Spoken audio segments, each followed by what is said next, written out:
बिल्लू और सर्वश्रेष्ठ एक्टर।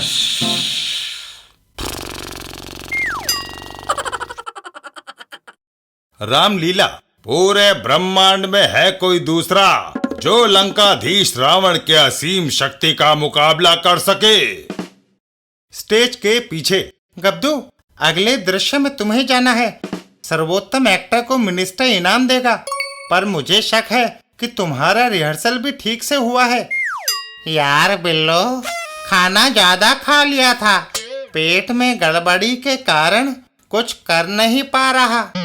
गब्दू उठकर बाहर की ओर चल देता है। बरामदे में बैठे नत्थू चौकीदार से हाजमे की गोली खाकर आता हूँ।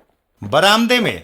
लगता है वह कहीं चला गया है, बेंच पर उसकी बास्केट पड़ी है। गब्दू गोलियां निकालकर खा लेता है।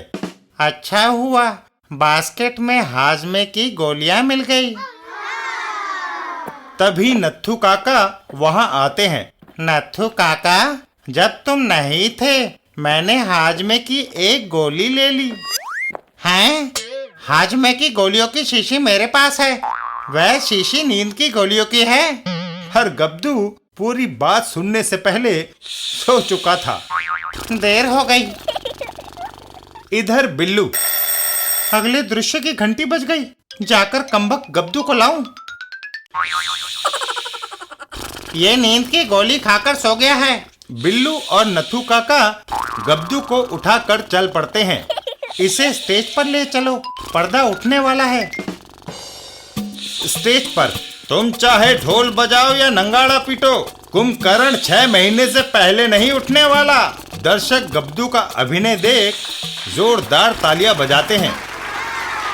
कुछ देर के बाद ज्यूरी के फैसले के मुताबिक कुंभकर्ण की नींद के स्वाभाविक और सर्वोत्तम अभिनय के लिए ये शील्ड गब्दू को दिया जाता है।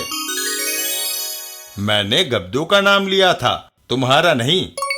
सर, गब्दू गहरी नींद सो रहा है, उसकी तरफ से इनाम ग्रहण करने मैं आया हूँ। है?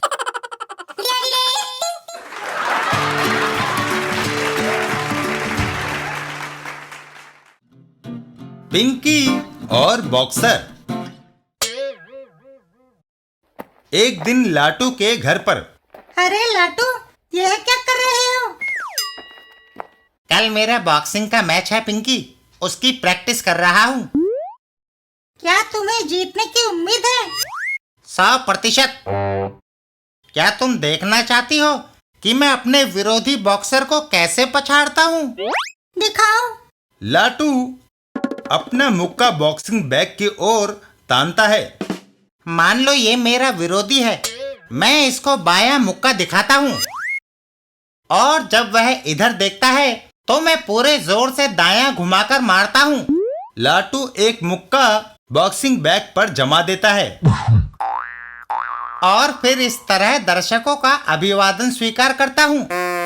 हवा में झूला हुआ बॉक्सिंग बैग वापस आकर लाटू के सिर से टकराता है। आई! और लाटू जमीन पर गिर जाता है। पिंकी।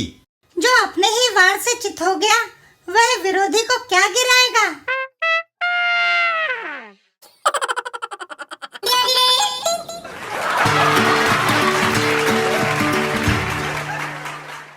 चाचा चौधरी और बहुमूल्य नेकलेस।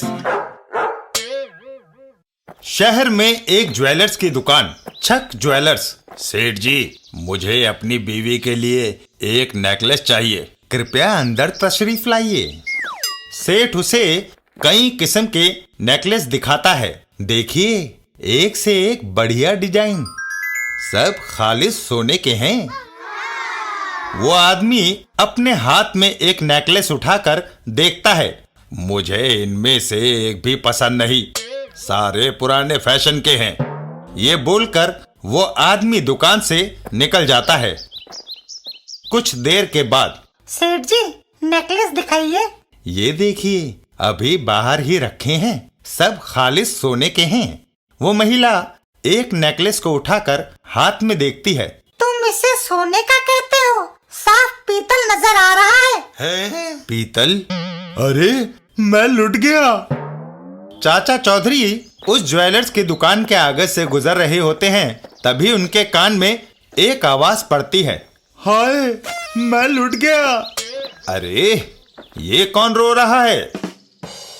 चाचा जी, एक बड़ा चोगा पहने आदमी आया, वो मेरा सोने का नेकलेस ले गया और उसकी जगह पीतल का रख गया। चाचा चौधरी तुरंत वहां से दौड़ लगाते हैं, आओ मेरे साथ, वो यहीं कहीं दूसरों को भी ठग रहा होगा, हम अभी नेकलेस निकलवा लेंगे। थोड़ी दूरी पर वह रहा वो चोगे वाला ठग। चुप रहो, कहीं वो हमें देखते ही भाग न जाए।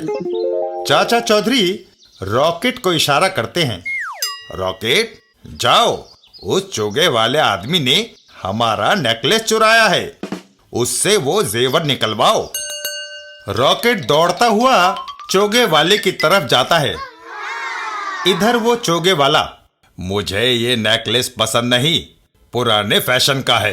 बोलते बोलते अचानक वो चोगे वाला ठिठक जाता है, ओह मेरे चोगे के अंदर क्या घुस गया? ओह ओह, चोगे के अंदर वो मुझे काटे जा रहा है। ओह, चोगा उतार कर फेंक दो। जैसे ही वो आदमी अपना चोगा उतारता है तो रॉकेट और दो हार उसके अंदर से जमीन पर गिर पड़ते हैं। सेठ जी, ये रहा आपका सोने का असली नेकलेस। अरे वो दूसरा नेकलेस तो मेरा है। भागो! तभी साबू उस चोगे वाले को सामने से घेर लेता है। हैं? अब तुम भाग कर नहीं जा सकते।